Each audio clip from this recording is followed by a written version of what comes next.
আগের ভিডিওতে বলেছিলাম এই টাইগার প্রন দেখে এটা আমার খাওয়ার খুব ইচ্ছে হয়েছে, তো আমি যেমন বলা সেরকম কাজ। নেক্সট দিন পৌঁছে গেছি আর নিয়ে নিয়েছি এতগুলো টাইগার প্রন। শুধু এখানেই ক্ষান্ত নই, আরও অনেক কিছু নিয়ে নিয়েছি।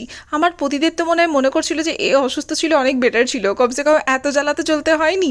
তো চলো, বিল দেখে নিয়েছে বেচারা, আর লজ্জায় মুখ ঢাকবার জায়গা খুঁজে পাচ্ছে না। যাই হোক, এখানে আমি বাড়ি পৌঁছে গেছি, আর বাড়ি পৌঁছেই আমার কাজ হচ্ছে এই চিংড়ি মাছগুলোকে ক্লিন করার। কারণ ওদেরকে যদি ক্লিন করতে দিতাম না, পুরো মাথাটাকে কেটে বাদ দিয়ে দিচ্ছিল।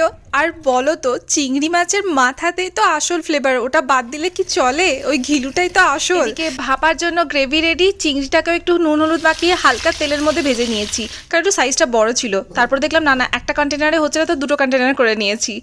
আর এইদিকে আমি আলু মাখা বানিয়ে নিচ্ছি। এদিকে আসল যুদ্ধ হচ্ছে টিফিন বক্সটা খোলার। যাই হোক, খোলার পরে দেখলাম এতটা ঝোল হয়ে গেছে। চিংড়িটা ভালোই রসালো ছিল, আর ওর মধ্যে থেকে এতটাই জল বেরিয়েছে।